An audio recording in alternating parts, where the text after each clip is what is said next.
Who am I? I'm Dawn McGrath, and I've put my career together over 30 years of trials, tribulations, and challenges. And it's been an amazing career in infrastructure. I absolutely enjoy every waking moment of my day. I get excited about going to look at new projects.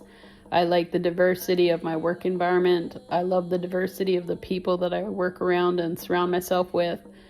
I have built a career as a single mother that's an Indigenous person in the midst of a male-dominated industry.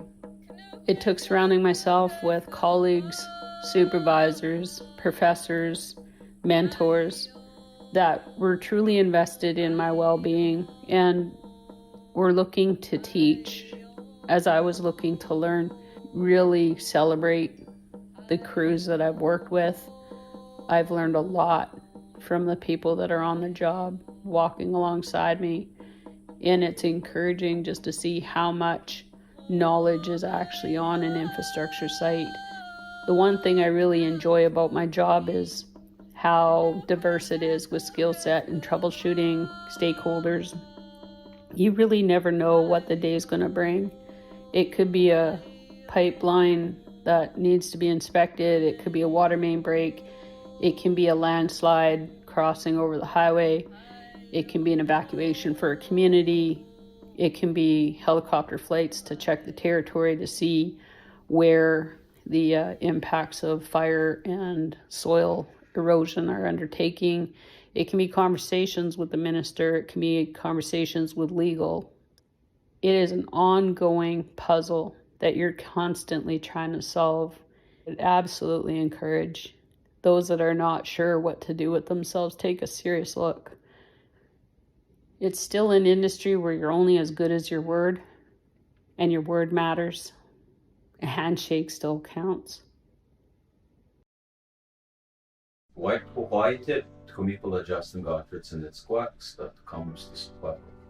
Hello, my name is Justin Gottfredson. I serve on council here at Kamloops.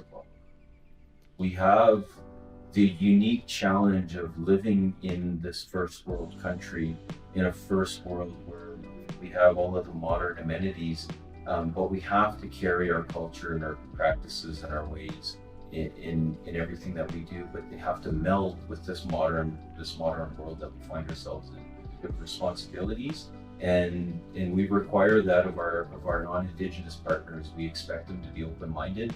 We expect them to have the lens of the culture first and foremost in their minds, and it's a part of their requirements for working in Indigenous communities. The familiarity with our ways and our worldview is absolutely paramount for their understanding.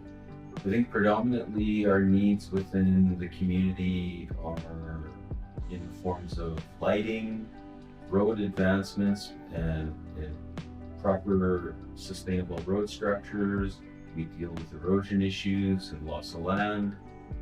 Obviously, utilities is a vast component of our infrastructure network that requires additional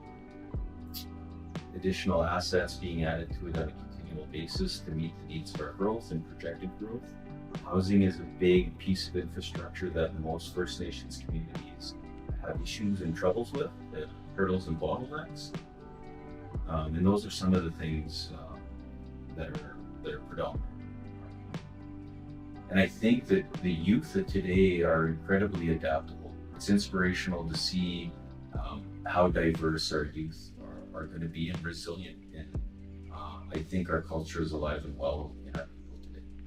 And I'd have to say, in all honesty, what I practice every day that could be a strength is think before you speak, and when you speak, speak with intent.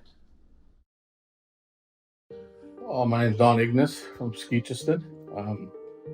I have the part of the emergency management team that we've put together over the years.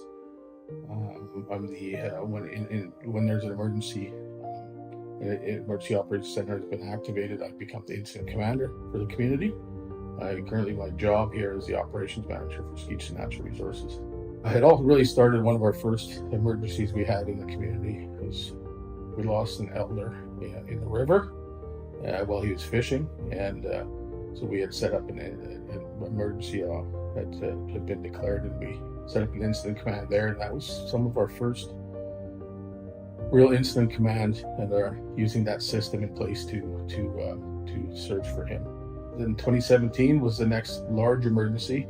Was the Elephant Hill fire, where we had to evacuate for a number of weeks.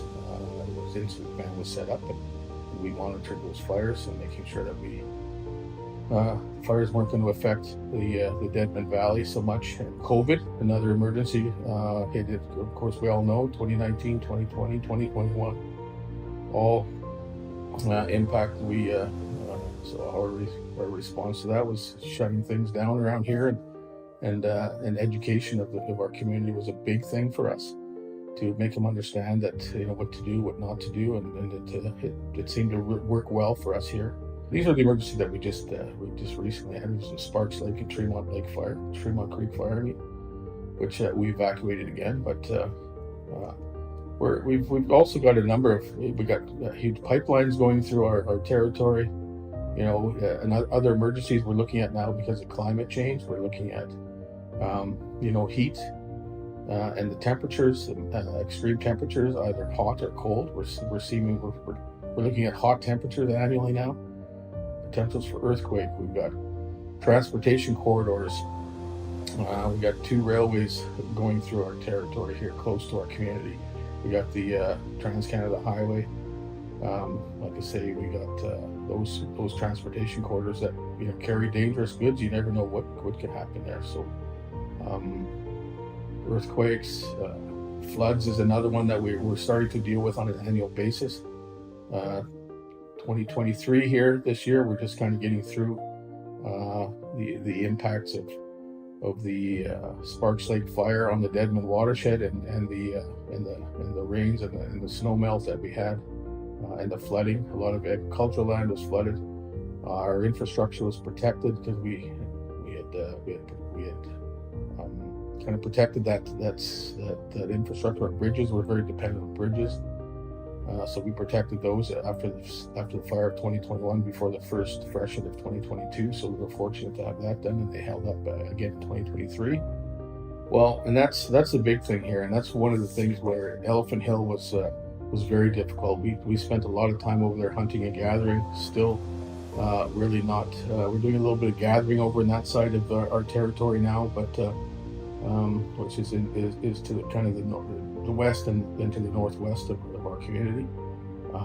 But I think that the impacts are huge. There hasn't been a lot of hunting here for a number of years now. It's just because the wildlife has been so impacted. So that's all I really know about that. It's been a lot. There's been a huge change. You take a look back at 2017 when we first evacuated.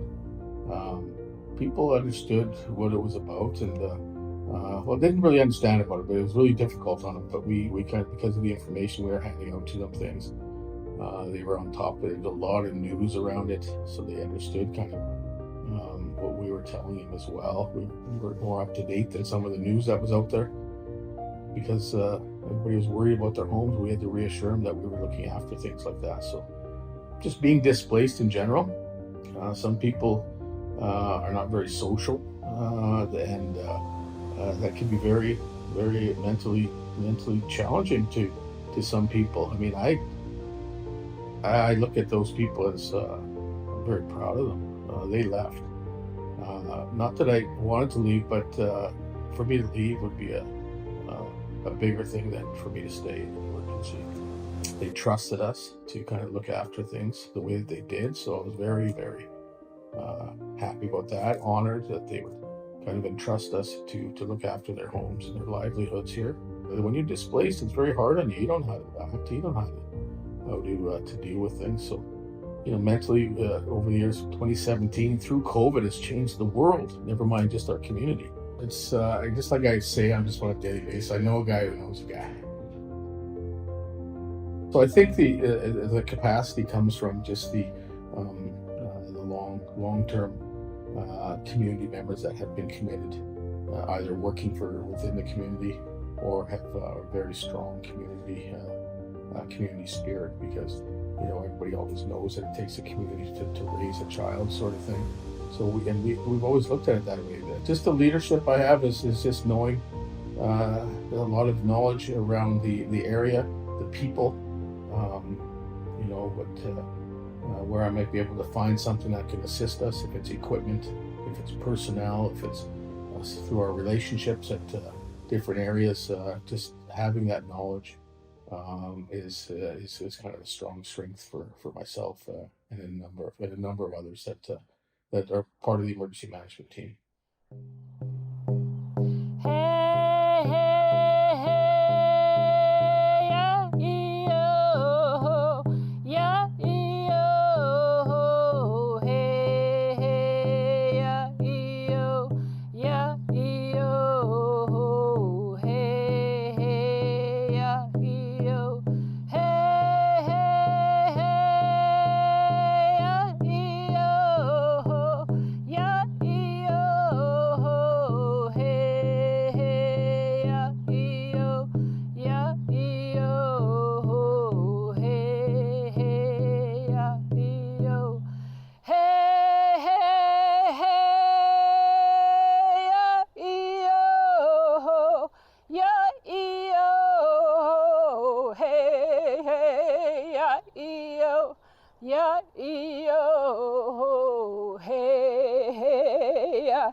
I have graced the stairs of Thompson Rivers University. It was the very first academic university that I attended coming out of high school, and it has been the kickoff to my career.